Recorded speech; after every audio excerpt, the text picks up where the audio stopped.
오늘은 또 룻기 말씀을 계속해서 보겠습니다. 그의 날개 아래라는 제목으로 좀 말씀을 나누겠습니다. 요즘에 TV나 영화, 인터넷의 영향력이 상당히 큽니다. 그래서 제가 때로는 영화나 드라마에 나오는 이런 장면들을 보면서 우리 어린 학생들이, 어린아이들이 이걸 보면서 저게 아닌데 너무 자연스럽게 생각할까봐 걱정이 되는 부분들이 있어요. 예를 들면 이런 거죠. 주인공이 힘든 일이 생기면 뭘 합니까? 혼자 혹은 친구와 함께 가서 소주를 마시는 거예요. 너무 자연스러워요. 또 일하다가 공부하다가 막 답답하고 그러면 옥상에 올라가서 너무 자연스럽게 담배를 한 대씩 이렇게 피우는 장면들이 나옵니다. 자, 너무 자연스럽죠. 근데 오랫동안 어렸을 때부터, 어린아이 때부터 계속 이런 장면을 TV를 통해서 보고 자라는 학생들은요, 무의식적으로 그냥 그래, 힘들면 술 한잔 마시고 해결하면 되지. 공부하다가 일하다가 지치면 그냥 담배 한 대 정도 피우면서 스트레스 해소하는 건 당연하다. 이렇게 생각할 수 있을 겁니다. 물론 지금 우리 학생들은 제 이야기를 들으면서 목사님 우리를 뭘로 보고 그러세요? 라고 생각할 줄 압니다. 그러나 극단적인 예지만 이런 예들이 상당히 많이 있습니다.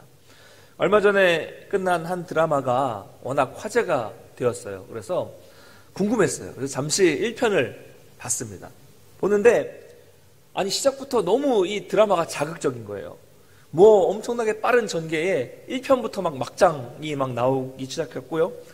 그러니까 너무 이게 이 드라마가 대단하구나, 요즘에 드라마가, 이런 생각이 들었습니다. 이 주인공 배우의 답답함 때문에 속이 터지겠고요.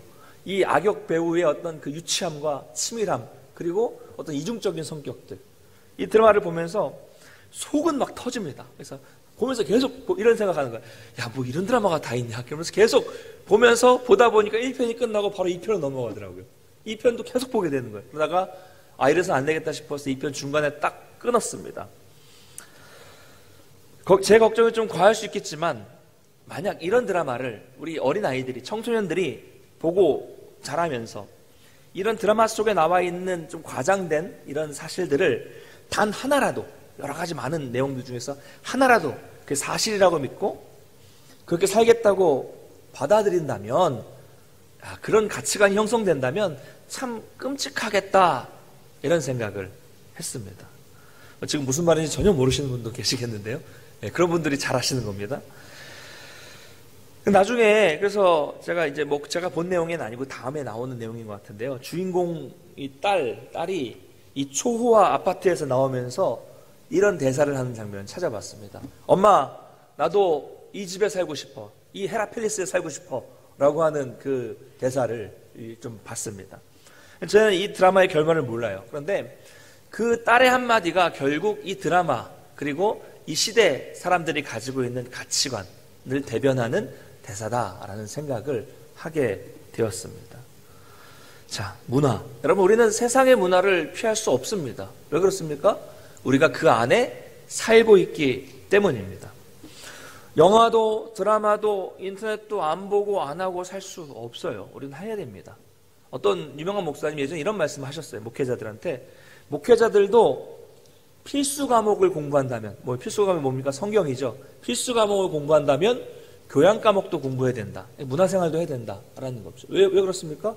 그래야 삶을 이해할 수 있고 또 성도들을 이해할 수 있는 것입니다. 마찬가지로 우리 그리스도인들도 어떤 것을 봐도 괜찮습니다. 예전에는 무슨 영화는 뉴에이지 무슨 영화 안 되고 이런 얘기들을 많이 했잖아요. 그러나 여러분, 우리는 어떤 걸 다 봐도, 어떤 문화 이런 것들을 봐도 됩니다. 중요한 건 단 거기에 성경적인 관점을 가지고 성경이라는 안경을 쓰고 봐야 하는 것이죠. 정확하게 우리가 인지할 필요가 있는 것입니다. 자, 서론이 좀 길었는데요.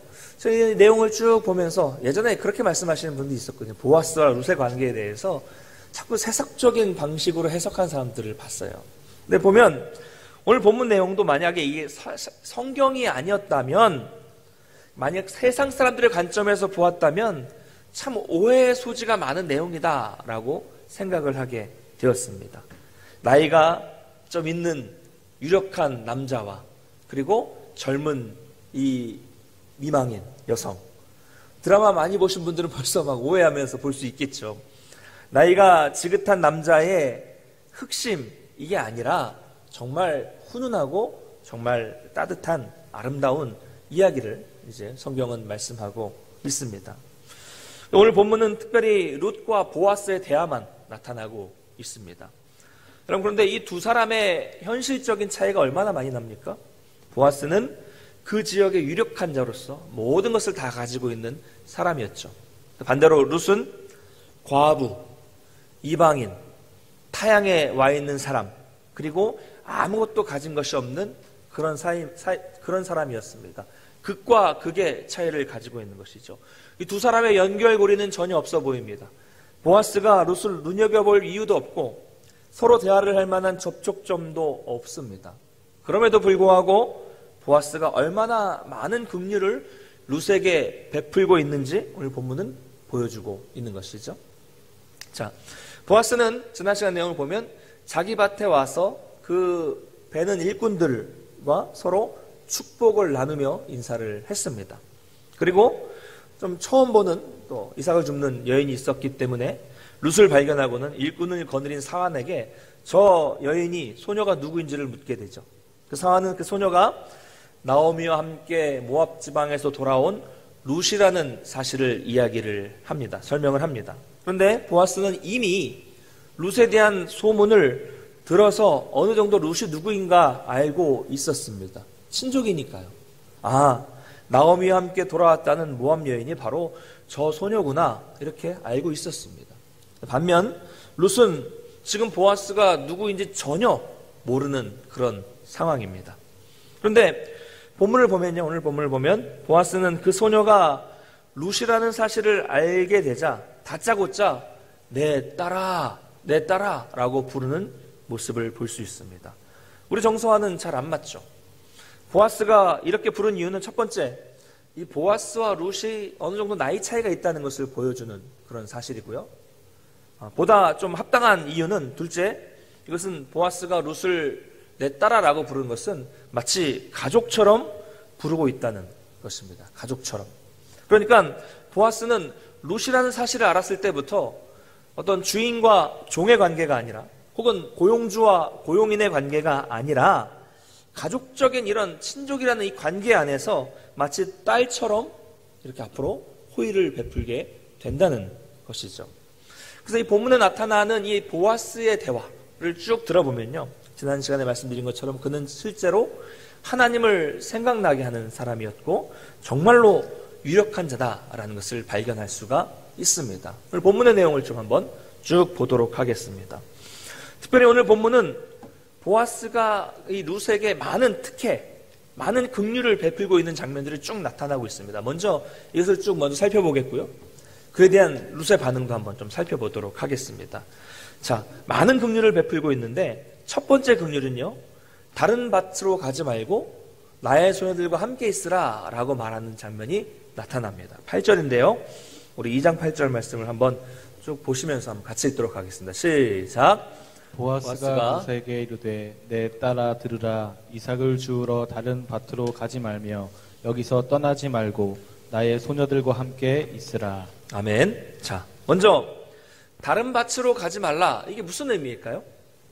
이 말은 추수하는 내내, 이 추수 기간 동안 우리 밭으로만 매일 출근해라, 이런 이야기를 하는 것이죠. 왜 그럴까요?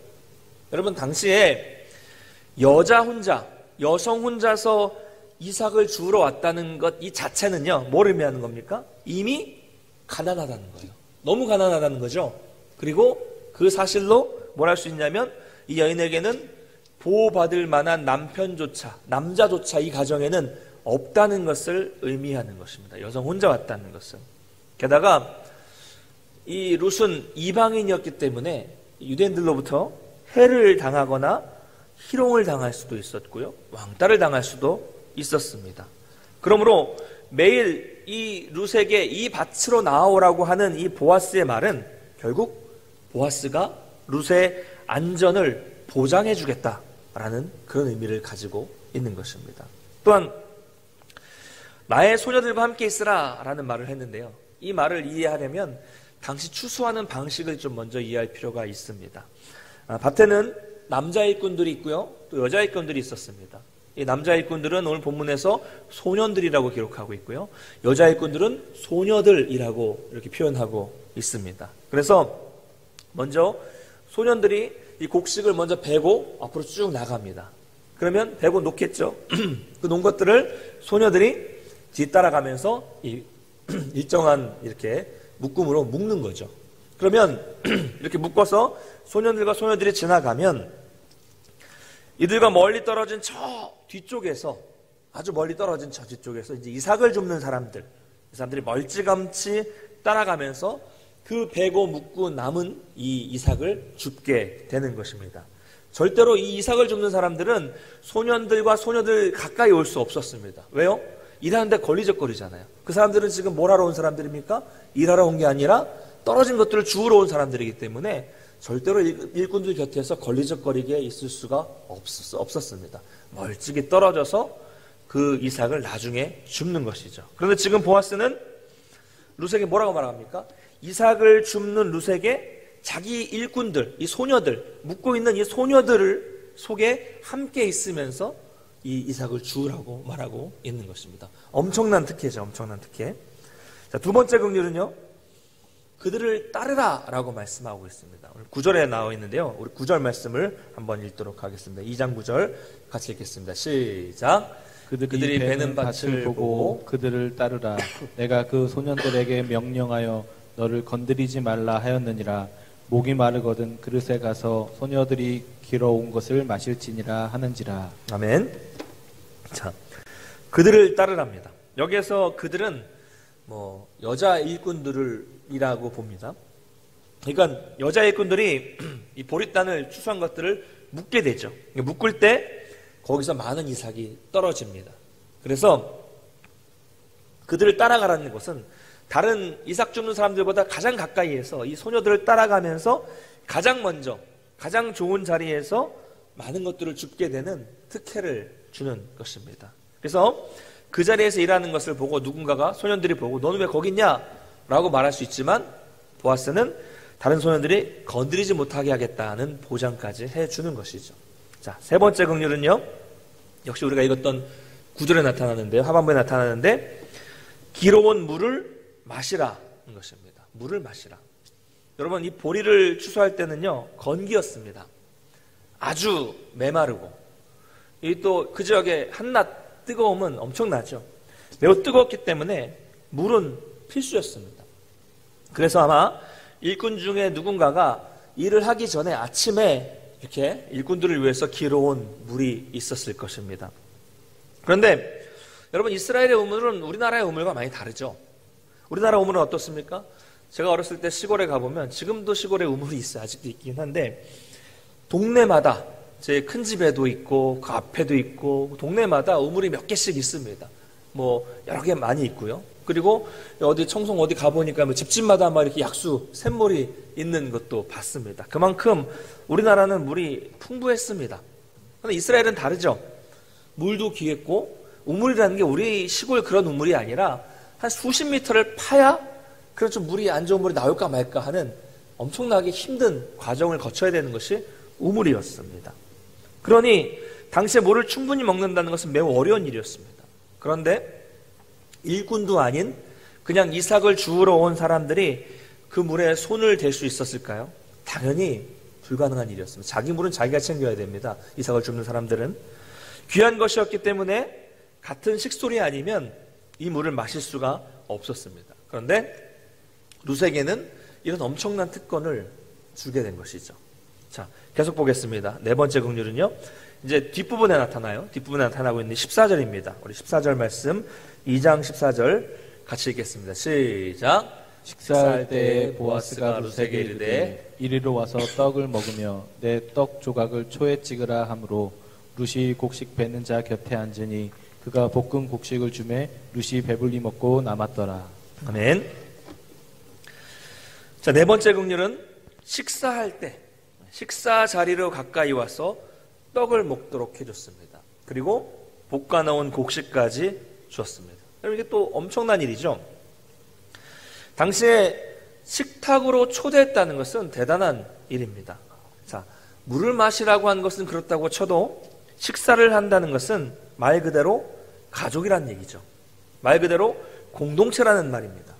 근데 보아스는 누굽니까? 이방 여인이잖아요. 이 이방 여인을 지금 식탁으로 초대했습니다. 그것도 모압 여인이었죠. 당시로서는 있을 수 없는 일이지만 보아스는 놀라운 긍휼을 베풀어주고 있는 것입니다. 그리고 여기 나와 있는 이 떡이라는 말은요, 원래 일꾼들을 위해서만 준비된 떡이었습니다. 히브리어를 보면 정관사가 떡에 붙어 있습니다. 그러니까 그 떡을 와서 그 떡을 먹으라 라고 말하는 것이죠. 이 말은 일꾼들을 위해 준비된 바로 그 떡, 일꾼들만을 위해 준비된 바로 그 떡을 같이 떼서 먹으라고 말하고 있는 것이죠. 양이 정해져 있는 특정한 사람들을 위해서 준비되어 있는 떡을 룻에게 함께 떼어 먹을 수 있도록 그 식사 자리로 초대했다는 것이죠.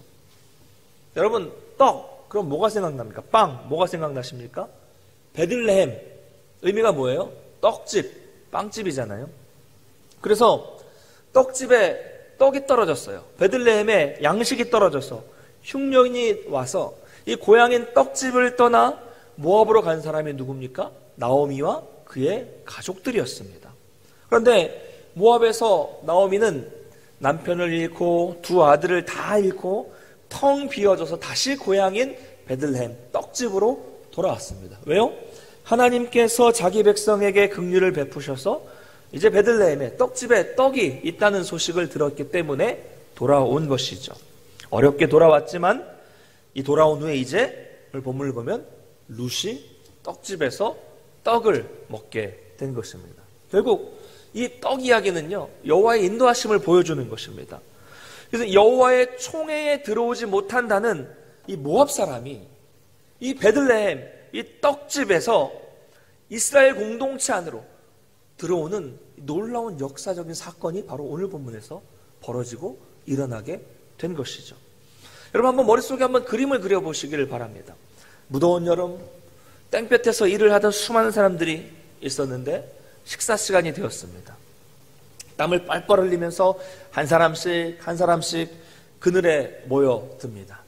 넓은 상이 펴져 있고 그 그늘 상에 보아스가 있고요. 이스라엘 소년들이 있고 이스라엘 소녀들이 막 왁자지껄 모여있는 그 틈에 모압 사람, 이방 여인 룻이 함께 그 떡을 떼고 있는 것입니다. 여러분, 유대인들과 이방인이 한 상에 둘러앉아 떡을 떼고 같이 배불리 먹고 있습니다. 여러분, 이게 복음이 아닙니까? 이게 복음이죠. 보아스의 긍휼은 이런 놀라운 일을 이루게 된 것입니다. 자, 보아스의 긍휼은 여기서 끝이 나지 않습니다. 우리 15절과 16절도 한번 같이 읽어보겠습니다. 15절, 16절 같이 읽겠습니다. 시작. 룻이 이삭을 주우러 일어날 때 보아스가 자기 소년들에게 명령하여 이르되 그에게 곡식 단 사이에 죽게 하고 책망하지 말며 또 그를 위하여 곡식 다발에서 조금씩 뽑아 버려서 그에게 죽게 하고 꾸짖지 말라 하니라. 아멘. 네. 자, 마지막 다섯 번째 긍휼은 이제 또 밥을 먹고 소년들에게 일을 할 때 명령해서 룻이 곡식 단 사이에서 죽게 했고요. 그리고 그래도 책망하지 않도록 했으며 룻이 눈치채지 못하도록 곡식을 조금씩 뽑아서 흘려주도록 한 것이죠. 여기 보아스의 세심한 면이 드러납니다.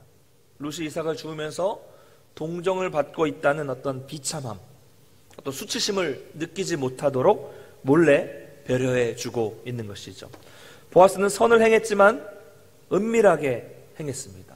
그리고 어떤 조건도 없이 보아스는 긍휼을 베풀었습니다. 보아스가 얼마나 선한 사람인지 또 얼마나 그렇게 하나님을 생각나게 하는 사람인지를 보여주는 것들이 이 말 대화를 통해서 드러나게 되는 것이죠. 사랑하는 성도 여러분, 이렇게 보아스는요, 자기 소견에 옳은 대로 살아가던 이 사사시대에 하나님의 백성으로서 나그네와 객과 어려운 사람들에게 인애를 베풀라는 그 하나님의 말씀대로 순종한 사람이 바로 보아스였다는 것이죠. 오늘날 말로 하자면 정말 보아스는 그리스도인 중에 그리스도인다운 그리스도인이었다라고 말씀을 드릴 수 있습니다. 자, 왜 그런지 모르겠지만 저는 이 말씀을 쭉 보면서 오늘날 우리 주변에 있는 이 이주 노동자들과 다문화 가정에 대한 생각을 좀 해보았습니다. 과연 우리 그리스도인들이, 한국의 그리스도인들이 이 땅에 들어와 살고 있는 이 이주민들을 정말 잘 돌보고 있는가? 그분들을 정말로 사랑해야 할 우리의 이웃으로 잘 대접을 하고 있는가? 우리가 하나님께 받았던 이 긍휼을 그분들에게 제대로 베풀고 있는지 우리가 이걸 생각해 볼 필요가 있고 관심을 가져야 될 필요가 있습니다. 최근에도요, 난방이 되지 않는 비닐하우스에서 이주 노동자가 사망한 사건이 있었습니다. 이런 일들이 빈번합니다. 더운 나라, 캄보디아, 이 더운 나라에서 이주해 온 이 이주 노동자가 이 주거용도 아닌 그 비닐하우스 안에서 이 난방 기구가 고장난 상태에서 이 한파를 견디는 것이 얼마나 힘들었겠습니까? 여러분, 이것이 자꾸 왜 이런 일들이 일어나는지 정말 안타까울 뿐입니다. 여러분, 남의 일입니까? 아니죠. 우리 주변에 이제는 이 이주민들이 너무 많습니다. 많아요. 그냥 지나칠 문제가 아닙니다. 한번 생각해 보십시오. 그런 농장들에 있는 한국인 주인 중에 그리스도인들은 과연 없었을까요? 혹은 그 주변에, 농장 주변에 살고 있는 사람들 중에, 그 열악한 환경들을 아는 사람들 중에 과연 그리스도인들은 없었을까요? 우리는 지금 이주민을 대표적으로 말씀드렸지만 이주민뿐만이 아니라 우리 주변에 있는 그 연약한 사람들에게 정말 보아스처럼, 보아스 같은 사람이 되어서 말씀대로 그 어려운 사람들에게 긍휼을 베풀어야 할 사명을 가지고 있는 그리스도인이다라는 사실을 우리가 꼭 기억하고 잊지 말아야 하는 것입니다. 자, 어쨌든 이렇게 전혀 이 룻은 예상을 못했죠. 그냥 이삭을 주우러 갔을 뿐인데 전혀 예상하지도 못했던 놀라운 특혜를 받게 되니까 오늘 본문을 보면 룻은 땅에 엎드려 절을 하며 말합니다. 10절인데요. 10절 말씀 같이 한번 읽어보도록 하겠습니다. 함께 읽겠습니다. 시작. 룻이 엎드려 얼굴을 땅에 대고 절하며 그에게 이르되 나는 이방 여인이거늘 당신이 어찌하여 내게 은혜를 베푸시며 나를 돌보시나이까 하니. 아멘. 이 말은요, 감사하다 이런 반응이 아니라 이런 호의를 베푸는 것이 어떤 이유인지를 궁금해서 의문이 생겨서 묻고 있는 것입니다. 지금 룻조차도 이해할 수 없는 상황이 벌어지게 된 것이죠. 여러분, 사실 룻이 결혼 전에 모압의 부모님의 집에서 살았을 때는 풍족했을 것입니다. 그리고 나오미 아들과 결혼해서 살았을 때도 그렇게 부족하지 않았을 겁니다. 그런데 그 이후로 얼마나 룻은 인생에 격동이 있었습니까? 젊은 남편이 죽었죠. 앞이 캄캄했습니다. 그래서 한 번도 가지 않았던 땅으로 가서 지금 생면부지의 사람들과 살고 있는 거예요. 경제적으로 할 수 있는 것이 아무것도 없어서 그저 남의 밭에 가서 추수하는 기간 동안 거기서 떨어지는 그 이삭을 주워서 먹을 것을 연명해야 되는 그런 비참하고 암울한 삶이었습니다. 아무리 미래를 생각해봐도, 미래를 아무리 꿈을 꿔봐도 정말 단 한 줄기도 빛도 보이지 않는 그런 어두컴컴한 인생이 바로 지금 룻이었죠. 그런 절망적인 상황이었는데 오늘 갑자기 한 번도 경험해보지 못했던 타향에서 이 따뜻함을 경험하고 상상하지도 못했던 긍휼함을 경험하게 되는 것이죠. 룻으로서도 어리둥절합니다. 왜요? 왜지? 나는 이방인인데 왜 저분이 나 같은 이방인에게, 나 같은 과부 이방인에게 이렇게 은혜를 베푸는 것일까? 이런 거죠. 감사함보다는요, 궁금증, 그리고 막연한 두려움. 야, 내가 이 은혜를 입어도 되는 것일까? 라는 이 두려움이 생길 수밖에 없었던 것이죠. 나는 정말 비천한 사람인데 왜 나에게? 이런 궁금증이죠. 여러분, 우리도 그렇지 않습니까? 우리가 늘 기도할 때마다 처음 은혜를 받았을 때 하나님 은혜에 감사하고 감격하면서 눈물을 흘리며 기도한 내용은 뭡니까? 왜요? 하나님 왜 나한테 이러십니까? 저는 부족한 죄인인데 왜 날 사랑하시고 왜 나에게 이런 긍휼과 왜 나에게 이런 은혜를 베푸시는 겁니까? 이런 질문들, 바로 룻은 지금 하고 있는 것이죠. 여러분, 그런데요, 고대 이스라엘은요, 신학적인 어떤 계층이 있었습니다. 그러니까 이스라엘에서 말하는 겁니다. 여호와의 거룩한 백성이 있었고요. 그리고 그 밑에 우거하는 객들이 있었고요. 바로 맨 마지막에는 이방인으로 구성된 이런 계층화가 있었습니다. 우리 신명기 14장 21절인데요. 신명기 14장 21절 말씀을 한번 같이 읽도록 하겠습니다. 시작. 너희는 너희의 하나님 여호와의 성민이라. 스스로 죽은 모든 것을 먹지 말 것이나 그것을 성중에 거류하는 객에게 주어 먹게 하거나 이방인에게 파는 것은 가하니라. 너는 염소 새끼를 그 어미의 젖에 삼지 말지니라. 아멘. 자, 그러니까 이 구분은요, 신학적인 구분이었고요, 하나님의 백성을 구별하는 것이었습니다. 그래서 스스로 죽은 짐승은 여호와의 백성, 성민은 먹을 수 없었습니다. 그러나 거기에 거주하는 객은 먹을 수 있었고요, 그리고 이방인에게는 그것을 팔 수도 있었습니다. 자, 고대에 스스로 죽은 고기를 왜 못 먹겠습니까? 그렇죠? 그것도 귀한 음식입니다. 주면 먹는 귀한 음식이죠. 자, 그러나 하나님의 거룩한 백성은 그것을 먹지 말도록 따로 구별을 해주신 것이죠. 자, 이렇게 보면 당시 이스라엘 사회에서 이방인은요, 사회적으로나 어떤 신학적으로나 신분이 제일 낮았습니다. 이 유대인들에게 있어서 제일 낮았고요, 하나님의 언약 백성이 아니었기 때문에 이방인들은요, 언약과 관련된 특권도 누릴 수 없었습니다. 이 언약은 유대인들에게만 해당되는 것이기 때문에 이방인들은 제외되는 거예요. 다시 말하자면 이 룻기에서 계속 말하고 있는 이 인애, 이 긍휼, 이 은혜를 받을 만한 대상조차 되지 못하는 사람들이 바로 이방인들이었습니다. 유대인들에게는. 룻이 이것을 알까요, 뭘까요? 알죠. 본인도 모압 사람이고 유대인과 결혼했는데 알죠. 알고 있기 때문에 이렇게 질문하는 겁니다. 나는 이 은혜를 받을 수 없는 이방인인데 왜 나에게까지 이런 은혜를 주시는 겁니까? 질문을 하고 있는 것이죠. 자, 이제 이 부분의 핵심입니다. 이 질문에 대한 보아스의 답을 보면 보아스가 이렇게 대해주는 정확한 이유를 알 수가 있습니다. 오늘 11절 12절 말씀을 같이 한번 읽도록 하겠습니다. 11절 12절 함께 읽겠습니다. 시작. 보아스가 그에게 대답하여 이르되 내 남편이 죽은 후로 내가 시어머니에게 행한 모든 것과 내 부모와 고국을 떠나 전에 알지 못하던 백성에게로 온 일이 내게 분명히 알려졌으니라. 여호와께서 내게 행한 일에 보답하시기를 원하며 이스라엘의 하나님 여호와께서 그의 날개 아래에 보호를 받으러 온 내게 온전한 상 주시기를 원하노라 하는지라. 아멘. 자, 보아스의 말에 따르면 룻이 한 행동은 인간관계와 또 하나님 관계 두 가지의 일을 했다는 거죠. 인간관계는 뭡니까? 모압에 있는 부모와 고국을 떠나 알지 못하는 백성에게로 와서, 그러니까 베들레헴으로 와서 시어머니를 모시고 사는 것, 이 인간관계를 말하는 것이고요. 두 번째, 하나님과의 관계는 뭡니까? 과거의 우상으로 다시 돌아가지 않고 비록 현실의 삶은 어둡지만 여호와의 날개 아래 보호를 받으러 왔다는 것, 이 두 가지 일을 했다는 겁니다. 그런데 룻은 이 두 가지를 다 잘 했습니다. 그래서 보아스의 말은 뭡니까?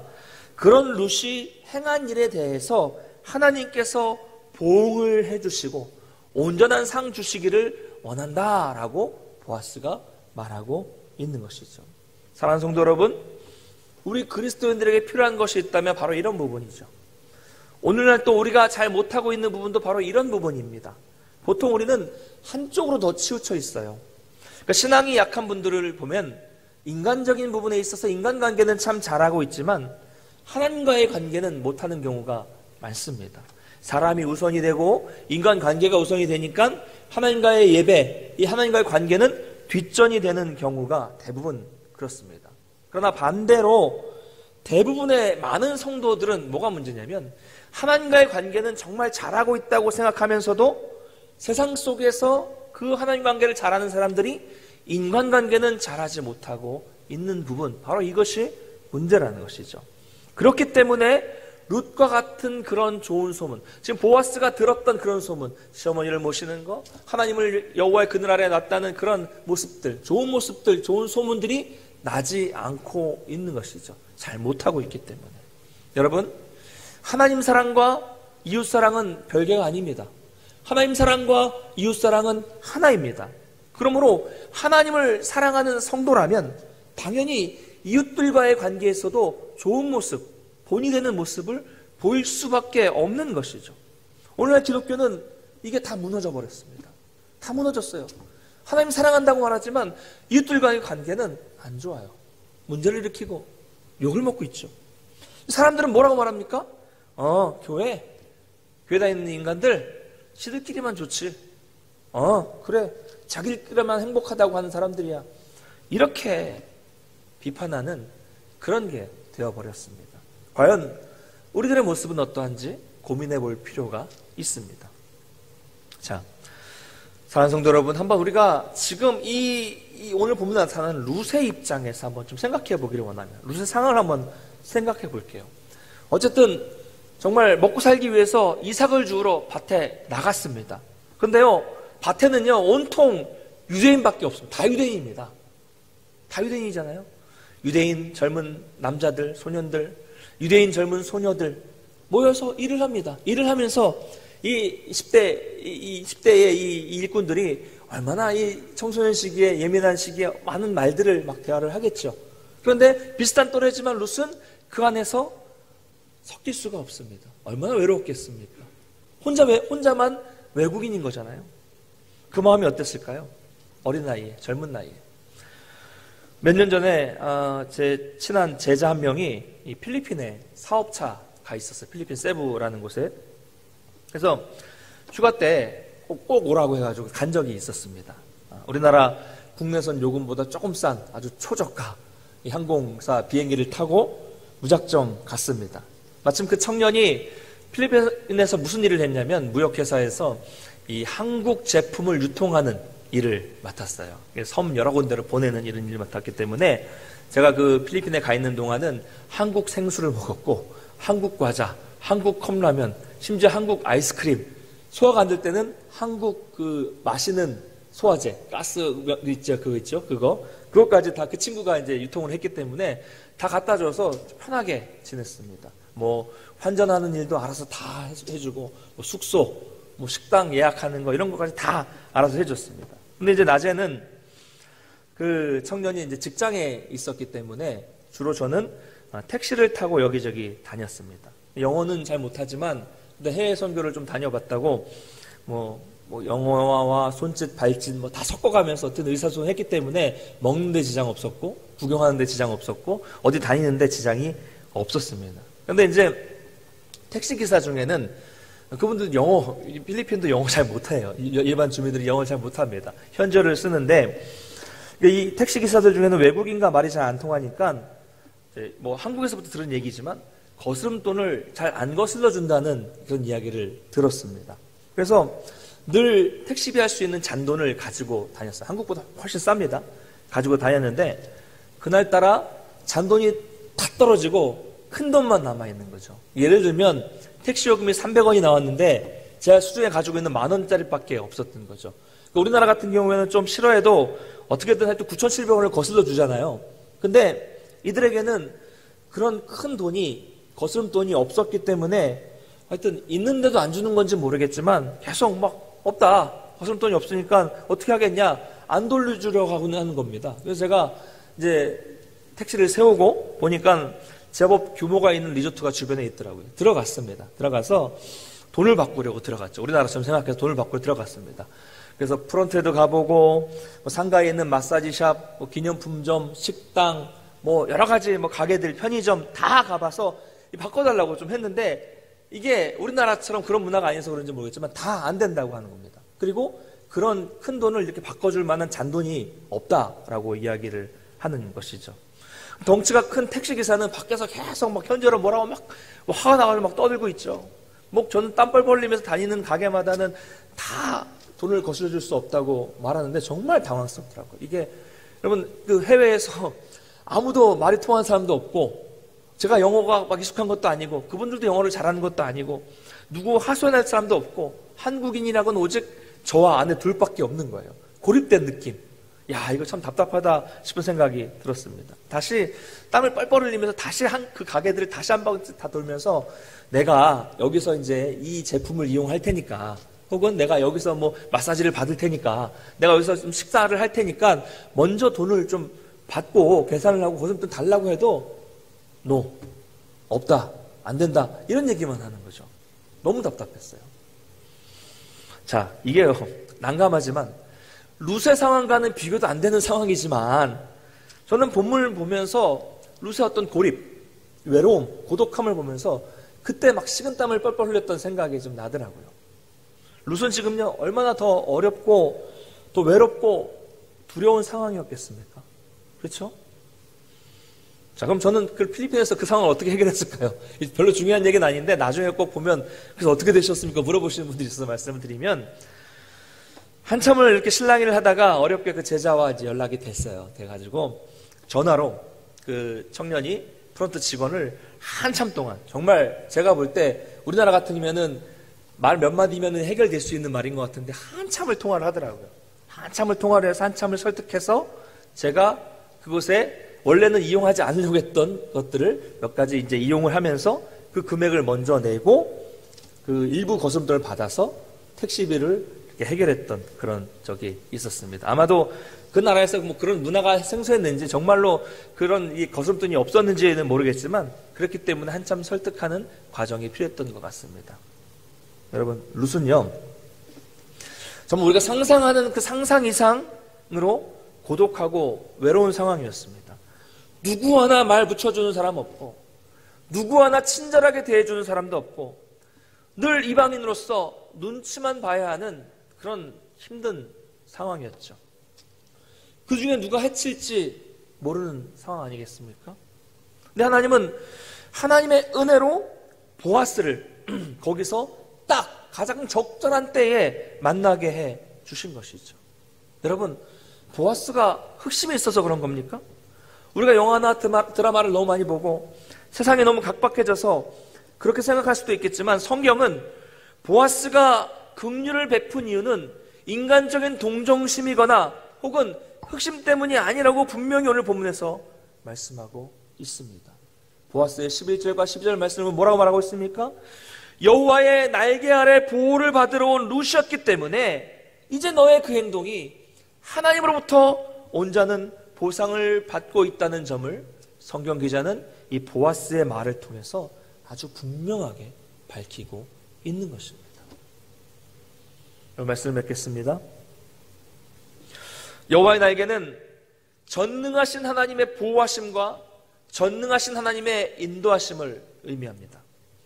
여러분, 우리 가운데 너무 추워요. 지금 한파와 코로나와 이것보다 더 심한 그 어떤 고난이 닥쳐온다고 할지라도 여러분, 우리는 그분의 날개 아래만 있다면 안전하다는 것을 믿으시기 바랍니다. 여러분, 룻과 같이 절망스럽고 고통스럽고 외롭고 고독한 상황 속에서 다른 것 찾지 마시고 오직 여호와의 날개 아래로 나아오시기를 간절히 축원합니다. 그 날개 아래에서 오직 하나님이 나에게 은혜 주시기만을 구하는 우리 성도님들이 되시기를 바랍니다. 그러면 하나님은 바로 그 어려운 순간에 거기서 딱 보아스를 만나게 해주셨던 것처럼 놀라운 긍휼과 그 기적을 우리 가운데 베풀어 주실 것을 믿습니다. 또한 우리가 오늘 본문의 보아스와 같이 긍휼을 베풀 줄 아는 그리스도인이 되시기를 주님의 이름으로 축원합니다. 여러분, 우리도 죄인이었고 우리도 객이었으며 우리도 이방인과 같은 사람이었습니다. 근데 우리는 이미 하나님으로부터 많은 긍휼과 은혜를 받은 사람들이죠. 여러분, 긍휼이 뭐라고 말씀드렸습니까? 긍휼은 베풀지 않아도 되는 사람이, 베풀 의미가 없는 사람이 베풀어 주는 것을 긍휼이라고 말하는 것입니다. 하나님은 우리에게 베풀지 않으셔도 되는데, 그런 의무가 있으신 분이 아닌데 우리에게 긍휼과 은혜를 이미 많이 베풀어 주셨고 우리를 영원히 살려주셨습니다. 왜요? 내가 그 통로가 되라는 것이죠. 그러므로 우리 주변에 일어나는 일들은요, 나와 상관없는 그런 일이 아닙니다. 우리는 우리 이웃에 대한, 우리 사회에 대한 부담감을 느낄 수 있어야 합니다. 그러라고 우리에게 하나님께서 은혜를 주신 것이죠. 이것이 바로 이 세상을 살아가는 그리스도인의 책임입니다. 책임. 룻과 같이 고통당하는 그 한 영혼에게 주시는 그 하나님의 긍휼이 바로 내가 될 수 있습니다. 내가 보아스가 될 수 있다는 거죠. 룻을 위해 보아스를 보내주신 것처럼 여러분들의 그 어려운 이웃을 위해서 지금 여러분이 그 자리에 있는 겁니다. 우연이 아닙니다. 여러분이 그 자리에 있는 것은 하나님의 인도하심이고 하나님의 계획하심입니다. 이것을 기억하시면서 여러분 주변에 있는 이웃들에게, 어려움을 당하는 사람들에게 여러분이 보아스가 되시기를 바랍니다.